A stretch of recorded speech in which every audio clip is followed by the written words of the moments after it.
Hello friends. ये एक दुखद घटना है, यकीन मानिए।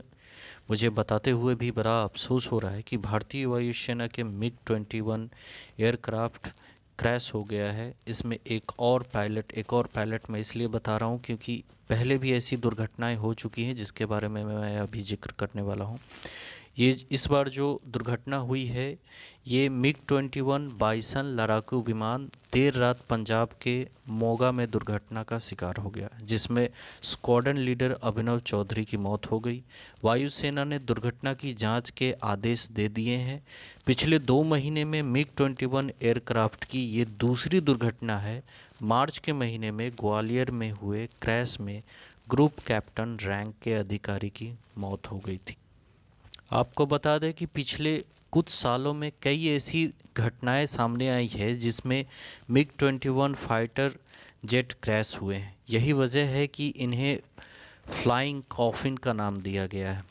आप समझ सकते हैं ये कितनी गंभीर समस्या है। लोग जब जान रहे हैं इसके बारे में, जब हमारा इंडियन एयरक्राफ्ट जान रहा है कि ये दुर्घटना करवा देने वाली या दुर्घटना को एक तरह से प्रेरित करने वाली मशीन के रूप में सामने आ रही है, फिर भी इसको तहजीह देना, इसको प्रमोट करना, ये एक गलत बात हो सकती है। क्योंकि हम जान रहे हैं कि ये दुर्घटनाग्रस्त हो सकती है कुछ खामियों के वजह से, कुछ टेक्निकल फॉल्ट के वजह से। तभी तो इसको फ्लाइंग कॉफिन का नाम दिया गया है। मार्च के महीने में ग्वालियर में हुए एक दूसरे मिग 21 एयरक्राफ्ट क्रैश में एक ग्रुप कैप्टन रैंक के अधिकारी की मौत हो गई थी।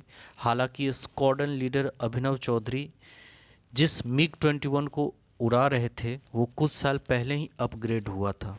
वायुसेना ने इस मिग 21 एयरक्राफ्ट को 60 और 70 के दशक से रूस से लिया था। पुराने पड़ने के कारण इस लड़ाकू विमान को जल्द से जल्द रिटायर होने की मांग हो रही थी। स्वदेशी लड़ाकू विमान LCA तेजस इस मिग 21 को ही रिप्लेस करने वाला था या करेगा। वायुसेना ने अभी मिग 21 की कुल 5 स्क्वाड्रन है। तो भारतीय वायुसेना और भारत सरकार को इस बात पे ध्यान रखना चाहिए कि अगर जो सैनिक हमारे देश की रक्षा के लिए हमेशा तत्पर रहते हैं, अगर उनकी सुरक्षा की जिम्मेदारी या उनको जो हम मुहैया करवाते हैं, जो डिफेंस के जो भी आर्मर्स हो या डिफेंस की जो भी चीज़ें हो, अगर हम उनको मुहैया करवाते हैं और वो दुरुस्त ना हो तो हम अपने ही सैनिकों को इस तरह से खो देंगे। फिर भी मुझे अपने देश के और देशवासियों और देश की सरकार पर पूरा यकीन है।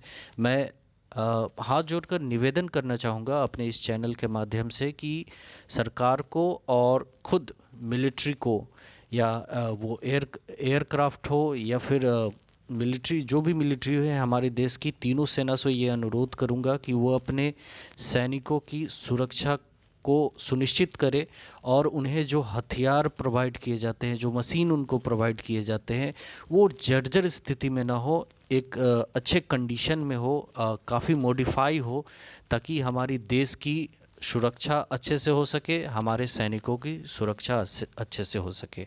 आपको 2019 की वो घटना याद होगी जब भारतीय वायुसेना के एक पायलट अभिनंदन आज़ाद कश्मीर के स्थानीय लोगों द्वारा पकड़ लिए गए थे, यानी उनका विमान पाकिस्तान में जाकर गिरा था।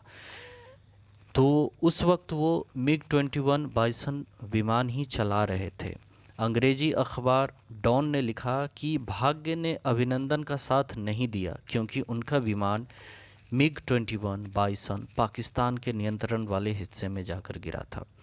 तो मिग 21 की ये एकमात्र घटना नहीं है, कई ऐसी घटनाएं घट चुकी है। फिर भी भारतीय वायुसेना और भारत सरकार ने इस पे अभी तक ध्यान नहीं दिया। ये सचमुच हमारे देश के जाबाज सिपाहियों के जान से खेलने वाली ही बात है। मैं हाथ जोड़कर रिक्वेस्ट करना चाहूँगा भारत सरकार से और भारतीय वायुसेना के उन तमाम आला अधिकारियों से जो देश की सुरक्षा की बागडोर सिपाहियों को दे रहे हैं, और सिपाही बखूबी अपनी जान पर खेल के उसको निभा भी रहे हैं, लेकिन उनके हथियार और उनकी जो कला शैली है तभी इतनी प्रखर हो सकती है जब वो बहुत ही मॉडर्नाइज तरीके का हो, यानी बहुत डेवलप हो। जर्जर तरीके के हथियारों से हम जंग नहीं जीत सकते हैं, पौराणिक हथियारों से हम जंग नहीं जीत सकते हैं। और जंग जीतने के लिए, अपनी सीमाओं की रक्षा करने के लिए हमें आधुनिक तकनीक का साथ लेना होगा, और अपने जितने भी आर्मर्स है या अपने जितने गैजेट्स हैं जो हमारी देश की सुरक्षा में संलिप्त हैं, लगे हुए हैं, उन सबको डेवलप करना होगा और पुराने चीज़ों को समाप्त करना होगा। मेरा यही सभी से निवेदन है। जय हिंद, जय भारत।